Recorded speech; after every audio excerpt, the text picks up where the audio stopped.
മുംബൈ ദർപ്പൺ ചാനലിലേക്ക് എല്ലാവരെയും ഒരിക്കൽ കൂടി സ്വാഗതം ചെയ്യുന്നു.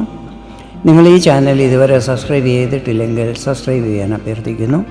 ഒപ്പം അടുത്തുള്ള ബെല്ലൈക്കണും ക്ലിക്ക് ചെയ്യുക. അപ്പോൾ എൻ്റെ പുതിയ വീഡിയോയുടെ നോട്ടിഫിക്കേഷൻസ് നിങ്ങൾക്ക് ലഭിക്കുന്നതായിരിക്കും. ദേവന്മാരുടെ ആചാര്യനായ ഗുരു, അതായത് വ്യാഴം, 2024 മെയ് 1 ഉച്ചയ്ക്ക് ഏകദേശം 1:30 മണിക്ക് മേടം രാശിയിൽ നിന്നും ഇടവം രാശിയിലേക്ക് രാശിമാറ്റം ചെയ്തിരിക്കുകയാണ്. ശനി, ഗുരു, രാഹു, കേതു എന്നീ ഗ്രഹങ്ങളുടെ രാശിമാറ്റം വലിയ പ്രഭാവങ്ങളായിരിക്കും ചെലുത്തുന്നത്. കാരണം ഈ ഗ്രഹങ്ങൾ ഒരു രാശിയിൽ കൂടുതൽ സമയം നിൽക്കുന്നു എന്നുള്ളതാണ്. ഗുരു ഒരു രാശിയിൽ ഏകദേശം 1 വർഷമായിരിക്കും നിൽക്കുന്നത്. അങ്ങനെ 12 വർഷം കൊണ്ട് 12 രാശികളിലും കൂടെ സഞ്ചരിക്കുന്നതാണ്. ഇതിനെയാണ് നമ്മൾ ഒരു വ്യാഴവട്ടക്കാലം എന്ന് പറയുന്നത്. ഗുരുവിൻ്റെ ഈ രാശിമാറ്റം മറ്റ് ഗ്രഹങ്ങളുടെ പ്രഭാവങ്ങളെയും ബാധിക്കുന്നതായിരിക്കും. അതിൽ പ്രധാനപ്പെട്ട ഒരു ഗ്രഹമാണ് കേതു.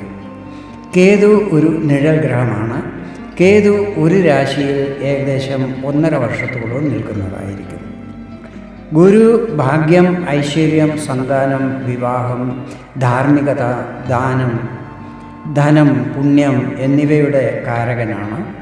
അതേസമയം കേതു തർക്കം, ജ്ഞാനം, വൈരാഗ്യം, അതായത് എല്ലാം ത്യജിക്കുന്ന ഭാവം, കൽപ്പന, അന്തർദൃഷ്ടി, മുക്തി, മോക്ഷം എന്നിവയുടെ എല്ലാം കാരകനുമാണ്. ഗുരു ഇടവം രാശിയിൽ വർഷം 2025 മെയ് 14 വരെയും കേതു കന്നിരാശിയിൽ 2025 മെയ് 18 വരെയും നിൽക്കുന്നതായിരിക്കും.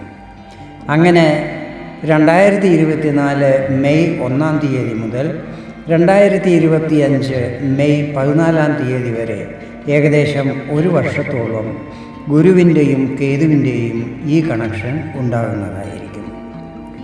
ഗുരുവിൻ്റെ 5ാം ദൃഷ്ടി കേതുവിൽ പതിക്കുമ്പോൾ കേതുവിൻ്റെ 9ാം ദൃഷ്ടി ഗുരുവിലായിരിക്കും പതിക്കുന്നത്. ഗുരുവിൻ്റെ 9ാം ദൃഷ്ടിയും കേതുവിൻ്റെ 5ാം ദൃഷ്ടിയും ഒന്നിച്ചു പതിക്കുന്നത് മകരം രാശിയിലായിരിക്കും. ഗുരുവിൻ്റെ ഈ പ്രഭാവങ്ങൾ കാരണം കേതു നിങ്ങൾക്ക് എന്തൊക്കെ ഫലങ്ങളായിരിക്കും വർഷം 2025 മെയ് മാസം വരെ നൽകുന്നത് എന്നതിനെക്കുറിച്ചാണ് ഇവിടെ വിവരിക്കുന്നത്. ഒരു കാര്യം പ്രത്യേകം ഓർമ്മപ്പെടുത്താനുള്ളത്, ഗുരു മെയ് 7 മുതൽ ജൂൺ 6 വരെ മൗഢ്യാവസ്ഥയിലും 2024 ഒക്ടോബർ 9 മുതൽ 2025 ഫെബ്രുവരി 4 വരെ വക്രഗതിയിലുമായിരിക്കും സഞ്ചരിക്കുന്നത്. ഈ സമയത്ത് ഫലങ്ങളിൽ ചില്ലറ വ്യത്യാസങ്ങൾ വരാൻ സാധ്യതകളുണ്ട്. ഇതിനെക്കുറിച്ച് വിശദമായ വീഡിയോ പിന്നീട് ഞാൻ പബ്ലിഷ് ചെയ്യുന്നതായിരിക്കും.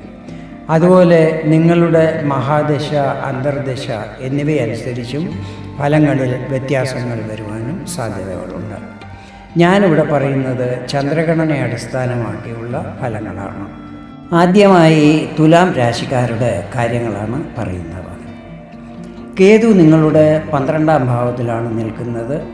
കഴിഞ്ഞ 5-6 മാസങ്ങളായി കേതു 12-ൽ നിന്നത് കാരണം ചിലവുകൾ വർദ്ധിച്ചു കാണും. അതും കൂടുതലും അനാവശ്യ ചിലവുകൾ. ധനനഷ്ടങ്ങളും ഉണ്ടായി കാണും. ആശുപത്രി ചിലവുകളും വർദ്ധിച്ചു കാണും. നേത്ര സംബന്ധമായ പ്രശ്നങ്ങൾ ഈ സമയത്ത് നിങ്ങളെ അലട്ടിക്കാണും.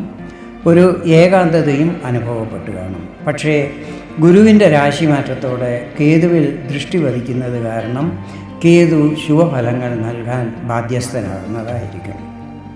ഗുരു 6ാം ഭാവത്തിൻ്റെ അധിപനാണല്ലോ. രാശി മാറിയിരിക്കുന്നത് 8ാം ഭാവത്തിലേക്കാണ്. ഇവിടെ ഗുരു വിപരീത രാജയോഗവും നിർമ്മിക്കുന്നുണ്ട്. ഈ സമയത്ത് ചിലവുകൾ ചെയ്യുന്നത് ധാർമ്മിക കാര്യങ്ങൾക്ക് വേണ്ടിയായിരിക്കും. മറ്റ് അനാവശ്യ ചിലവുകളിൽ കൺട്രോൾ ഉണ്ടാകുന്നതാണ്. അത് കാരണം സാമ്പത്തിക സ്ഥിതികളും നല്ലതായിരിക്കും. ആരോഗ്യസ്ഥിതികൾ നല്ലതാകുന്നതാണ്. കാരണം 6ാം ഭാവാധിപൻ 8ാം ഭാവത്തിൽ വിപരീത രാജയോഗം നിർമ്മിക്കുന്നതും അവിടെ നിന്നും 12-ൽ ദൃഷ്ടി പതിപ്പിക്കുന്നതും 6, 8, 12 എന്നീ ഭാവങ്ങളുടെ ശുഭഫലങ്ങൾ ലഭിക്കുവാൻ സഹായിക്കുന്നതായിരിക്കും. ഈ സമയത്ത് നിങ്ങളുടെ ഗുപ്തശത്രുക്കൾ പരാജയപ്പെടുന്നതായിരിക്കും. വിദേശയാത്രകൾ ചെയ്യാനോ വിദേശ സംബന്ധമായ കാര്യങ്ങളിൽ നേരിട്ടുകൊണ്ടിരുന്ന പ്രശ്നങ്ങൾ മാറാനോ എല്ലാം യോഗമുണ്ടാകുന്നതായിരിക്കും. ഉറക്കക്കുറവ് അനുഭവപ്പെട്ടിരുന്നുവെങ്കിൽ അത് മാറിക്കിട്ടുന്നതായിരിക്കും. നേരത്തെ കേതുവിൻ്റെ ദൃഷ്ടി 4-ാം ഭാവത്തിൽ പതിച്ചപ്പോൾ പ്രോപ്പർട്ടിയുടെ ക്രയവിക്രയങ്ങളിൽ പ്രശ്നമുണ്ടായി കാണും. ലാഭസ്ഥിതിയും കുറഞ്ഞു കാണും. ചിലർക്ക് പ്രോപ്പർട്ടികളിൽ ഡിസ്പ്യൂട്ടുകളെയും നേരിടേണ്ടി വന്നു കാണും. കേതുവിൻ്റെയും ഗുരുവിൻ്റെയും ദൃഷ്ടികൾ 4-ാം ഭാവത്തിൽ ഒന്നിച്ചു പതിക്കുന്നത് 4-ാം ഭാവത്തിൻ്റെ എല്ലാ ശുഭഫലങ്ങളും ലഭിക്കുവാൻ ഇടയാക്കുന്നതായിരിക്കും. ഈ സമയത്ത് പ്രോപ്പർട്ടികളിൽ നിന്നും വരുമാനം വർദ്ധിക്കും. ഡിസ്പ്യൂട്ടുകൾ മാറിക്കിട്ടും. മാതാവിൻ്റെ ആരോഗ്യത്തിൽ പ്രശ്നങ്ങൾ ഉണ്ടായിരുന്നുവെങ്കിൽ അതിൽ ആശ്വാസം ലഭിക്കുന്നതായിരിക്കും. രാഷ്ട്രീയ രംഗത്തുള്ളവർക്ക് അവരുടെ നഷ്ടപ്പെട്ടു പോയ പൊതുജനപ്രീതി വീണ്ടും തിരിച്ചു കിട്ടുന്നതായിരിക്കും. പൊതുവെ തുലാം രാശിക്കാർക്ക് കഴിഞ്ഞ 5-6 മാസങ്ങളായി അനുഭവപ്പെട്ടുകൊണ്ടിരുന്ന കേതുവിൻ്റെ നെഗറ്റീവ് പ്രഭാവങ്ങളിൽ നിന്നും മുക്തി ലഭിക്കുന്നതായിരിക്കും. ഇനി വൃശ്ചികം രാശിക്കാരെക്കുറിച്ചാണ് പറയുന്നത്. നിങ്ങളുടെ ലാഭസ്ഥാനമായ 11-ലാണ് കേതു നിൽക്കുന്നത്. 2023 ഒക്ടോബർ 30-ാം തീയതി കേതു ഇവിടെ പ്രവേശിച്ച സമയം മുതൽ നിങ്ങളുടെ ലാഭസ്ഥാനത്തെ നെഗറ്റീവ് ഫലങ്ങൾ ലഭിക്കുവാൻ തുടങ്ങിക്കാണും.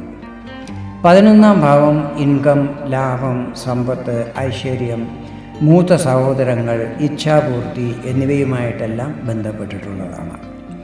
ഈ സമയത്ത് കരിയറിലും ബിസിനസ്സിലും ലാഭസ്ഥിതികൾ കുറഞ്ഞു കാണും. ഇൻകം കുറഞ്ഞത് കാരണം സാമ്പത്തിക ബുദ്ധിമുട്ടുകളെയും നേരിടേണ്ടി വന്നു കാണും. കുടുംബത്തും ഒന്നല്ലെങ്കിൽ മറ്റേതെങ്കിലും ഒരു പ്രശ്നം എപ്പോഴും ഉണ്ടായിക്കൊണ്ടിരുന്നു. മൂത്ത സഹോദരങ്ങളുമായി തെറ്റിദ്ധാരണകളും മറ്റും ഉണ്ടായി കാണും.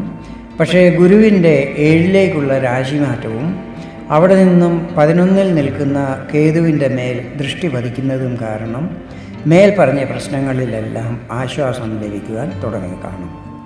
ആദ്യമായി നിങ്ങളുടെ ഇൻകം വർദ്ധിക്കുവാൻ തുടങ്ങുന്നതാണ്. ഇത് മനസ്സിന് ആത്മധൈര്യം വർദ്ധിപ്പിക്കുന്നതും കരിയറിലും ബിസിനസ്സിലും മറ്റും കൂടുതൽ ഉന്മേഷത്തോടെ അധ്വാനം ചെയ്യുവാൻ പ്രേരിപ്പിക്കുന്നതുമായിരിക്കും. മൂത്ത സഹോദരങ്ങളുമായി ബന്ധം പൂർവാധികം സുദൃഢമാകുന്നതാണ്. വളരെ കാലമായി ആഗ്രഹിച്ചതും നടക്കാതെ പോയതുമായ എന്തെങ്കിലും കാര്യം ഈ സമയത്ത് നടന്നു കിട്ടുന്നതായിരിക്കും. ഗുരുവിൻ്റെയും കേതുവിൻ്റെയും ദൃഷ്ടി ഒന്നിച്ച് 3-ാം ഭാവത്തിലാണ് പതിക്കുന്നത്. ഇത് നിങ്ങളുടെ കമ്മ്യൂണിക്കേഷൻ സ്കില്ലിൽ വർധന ഉണ്ടാക്കുവാൻ സഹായിക്കുന്നതായിരിക്കും. ഇത് മാർക്കറ്റിങ്ങും മറ്റും ചെയ്യുന്നവർക്ക് വളരെ ലാഭപ്രദമായിരിക്കും. 3-ാം ഭാവം ധൈര്യം, പരാക്രമം എന്നിവയുമായിട്ടെല്ലാം ബന്ധപ്പെട്ടിട്ടുള്ളതാണ്. ഈ സമയത്ത് ആത്മവിശ്വാസത്തിൽ വർധന ഉണ്ടാകുന്നതും എന്തിനേയും നേരിടാനുള്ള ധൈര്യം ഉണ്ടാകുന്നതുമായിരിക്കും. ഇത് നിങ്ങളുടെ കോൺഫിഡൻസ്, കാര്യങ്ങളിൽ വരുന്ന തടസ്സങ്ങളെ മറികടക്കുവാൻ സഹായിക്കുന്നതുമായിരിക്കും. ഇനി ധനുരാശിക്കാരുടെ കാര്യങ്ങളെക്കുറിച്ചാണ് പറയുന്നത്. കേതു നിങ്ങളുടെ കർമ്മസ്ഥാനമായ 10-ാം ഭാവത്തിലാണ് നിൽക്കുന്നത്. കഴിഞ്ഞ 5-6 മാസമായി നിങ്ങൾക്ക് ജോലിസ്ഥലത്ത് പല പ്രശ്നങ്ങളെയും നേരിടേണ്ടി വന്നു കാണും. എത്ര ഭംഗിയായി ജോലി ചെയ്താലും ഒരു ജോബ് സാറ്റിസ്ഫാക്ഷൻ ലഭിച്ചു കാണത്തില്ല. പലർക്കും അവരുടെ ജോലി തന്നെ നഷ്ടപ്പെട്ടു കാണും.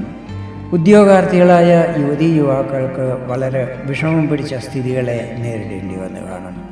ഇത് കാരണം സാമ്പത്തിക പ്രശ്നങ്ങളും ഉണ്ടായി കാണും.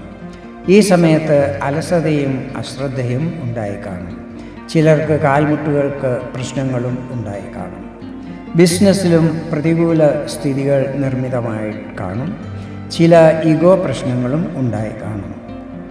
ഗുരുവിൻ്റെ രാശിമാറ്റവും അത് കാരണം കേതുവിൽ ദൃഷ്ടി പതിക്കുന്നതും കാരണം കർമ്മസ്ഥാനത്ത് നേരിട്ട് കൊണ്ടിരുന്ന പ്രശ്നങ്ങൾക്ക് ആശ്വാസം ലഭിക്കുവാൻ തുടങ്ങുന്നതായിരിക്കും. ആദ്യം കരിയറിൽ നേരിട്ടുകൊണ്ടിരുന്ന പ്രശ്നങ്ങൾ മാറാൻ തുടങ്ങുന്നതാണ്. അലസതയെല്ലാം മാറി പുതിയ ഉന്മേഷത്തോടെ ഓഫീസ് വർക്കുകൾ ചെയ്യുന്നതും അത് കാരണം പെർഫോമൻസ് നല്ലതാകുന്നതുമായിരിക്കും. സഹപ്രവർത്തകരുടെയും ബോസിൻ്റെയും പൂർണ്ണ സഹകരണം ഈ സമയത്ത് ലഭിക്കുന്നതാണ്. ജോലി നഷ്ടപ്പെട്ടവർക്ക് പുതിയ ജോലി ലഭിക്കാനുള്ള സാധ്യതകൾ വർദ്ധിക്കുന്നതായിരിക്കും. ബിസിനസ്സിൽ പുരോഗതി വരാൻ തുടങ്ങുന്നതും ഇൻകം വർദ്ധിക്കുന്നതുമായിരിക്കും. രണ്ടാം ഭാവത്തിൽ ഗുരുവിൻ്റെയും കേതുവിൻ്റെയും ദൃഷ്ടികൾ ഒന്നിച്ചു പതിക്കുന്നത് സാമ്പത്തിക നേട്ടങ്ങൾ വരാൻ ഇടയാകും. ഈ സമയത്ത് പൈസ സേവ് ചെയ്യാനും നിക്ഷേപങ്ങളും മറ്റും നടത്തുവാനും യോഗമുണ്ടാകും. കുടുംബത്ത് ശാന്തിയും സമാധാനവും അനുഭവപ്പെടുന്നതായിരിക്കും. പൊതുവെ ഗുരുവിൻ്റെയും കേതുവിൻ്റെയും ഈ കണക്ഷൻ ധനുരാശിക്കാർക്ക് കേതുവിൻ്റെ ശുഭഫലങ്ങൾ ലഭിക്കുവാൻ ഇടയാക്കുന്നതായിരിക്കും.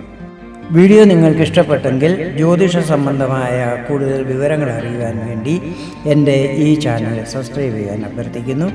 വീണ്ടും വേറൊരു വീഡിയോയിൽ കാണാം. അതുവരെ എല്ലാവർക്കും നന്ദി, നമസ്കാരം.